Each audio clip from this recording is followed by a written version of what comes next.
Izivumelwano zikamasingcwabane zimiselwe ukwenzela lula umsebenzi iintsapho xa zithe zashiywa lilungu lazo, kodwa oku akubikho njalo ngawo onke amaxesha kuba ezinye iintsapho ziye zifumana amagingxi-gingxi ekufumaneni intlawulo koomasingcwabane abatyikitye izivumelwano nabo. Namhlanje sincokola kwakunye nomphandi wezikhalazo zoluntu malunga namalungelo nokuba bangazikhusela njani kuko onke oku ngexesha likaxakeka. Ukhona ke uVuyo Skolo. Vuyo, masikubulise sikwamkele SABC Lihaye, sibambe ngazibini ngexesha lakho. Mandibulise kuwe msasazi nakubabukeli ngokubanzi. Enkosi kakhulu. Qabaqaba Vuyo, zeziphi iindleko zomngcwabo ezihlawulelwa ngumasingcwabane?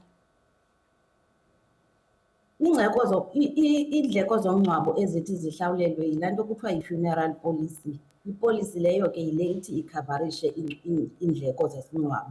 Xa uthe waswelekelwa ngulowo obuthe wamfaka kwipolisi, nathi navumelana nenkampani leyo ye-inshorensi ukuba uzawubhatala malini na xa ithe umntu wasweleka, kwaye nawe as i-policy holder uzawubhatala malini na as i-premium.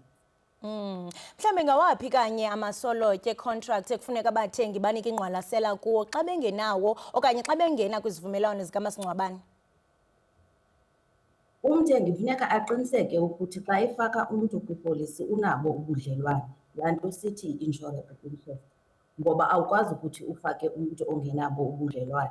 Kwaye funeka aqwalasele ithuba lokulinda, laa nto kuthiwa yi-waiting period, ngoba i-funeral policy iba ne-waiting period. Ithi inkampani mhlawumbi izawukuthi ibhatale emva kokuba uthe wahlawula ii-premiums for iinyanga ezintandathu. So funeka baqwalasele loo nto ukuba ukhavarisha umntu onobudlelwane naye, kubalulekile nokuba ukhavarishe umntu oyaziyo into yobana uzawukwazi ukuthi xa kufuneka ukleyimile ikwazi inkampani ukukubhatala. Mhlawumbe Vuyo, ngokomthetho umntu uyakwazi ukuba noomasingcwabane abahlukeneyo emnye? Umntu uyakwazi uba noomasingcwabane abahlukeneyo emnye, kodwa ke funeka umntu aqwalasele because iinkampani ngeenkampani ziba nemiqathango. Ezinye iinkampani phaa kwipolisi yabo iba nayo imiqathango into yobana singakukhavarisha ukusukela kwimali ethile ukuya kwimali ethile, okanye ungakwazi ukukleyima for iipolisi ezinga. So kubalulekile ukuthi abathengi bayijonge loo miqathango into yobana le polisi endiyithathayo na ingaba izawukwazi na ukubhatala ukuba ndineepolisi ezinintsi.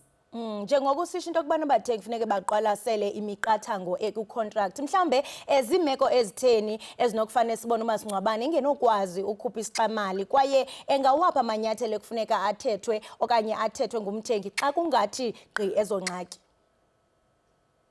Xa uthe umntu obuthe wamfaka kwipolisi wabhubha before ixesha eli lokulinda, umasingcwabane akakwazi ukuthi abhatale.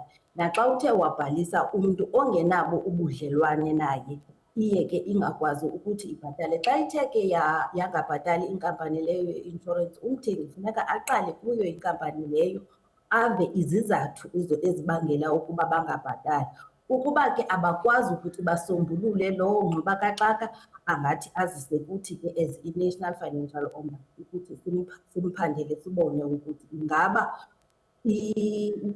inkampani leyo yenze ngokusemthethweni na.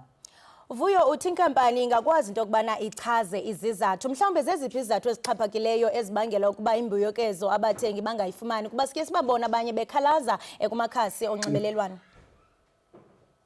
Sikhumbule ukuthi xa uthatha ipolisi kuba khona laa mali kufuneka uyibhatale nyanga nanyanga.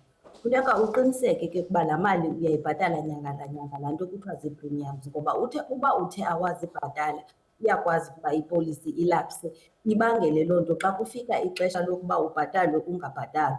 Okwesibini, ukuba sithe isehlo senzeka ngelaa xesha lokulinda lingekapheli ixesha lokulinda, which is 6 months okanye 12 months, iye ingakwazi ukubhatala inkampani. Nanjengoko besenditshilo, uba kuthe kwafumaniseka ukuba ubudlelwane obu ubumfake ngabo umntu ayibubo, iye ingabhatali inkampani ye-inshorensi.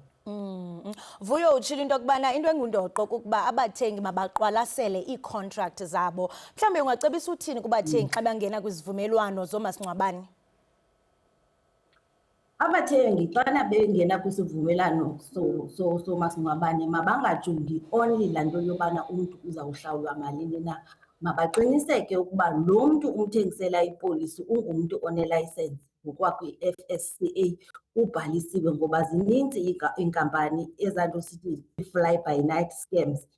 Kwaye funeka aqiniseke ukuba unazo iinkcukacha negama le-insurance company le athatha kuyo, kwaye iinkcukacha zabantu abafakayo, ii-ID numbers ziqinisekile, amagama ngala magama abhaliweyo kwincwadi yokuzalwa komntu, i-ID okanye i-birth certificate. Kwaye funeka bazi ukuthi banyulile i-beneficiary ukuze xa kuthe kwenzeka into ukhona umntu ozawuthi akwazi ukufumana ezo mali ezo. Okunye okubalulekileyo funeka baqiniseke ukuthi banabo ubudlelwane. Ibalulekile leyo laa nto sithi yi-insurable interest. Vuyo, masibambe kazibini ngexesha lakho kule ngxoxo ebaluleke kangaka. Ube nosuku oluhle kakhulu, enkosi.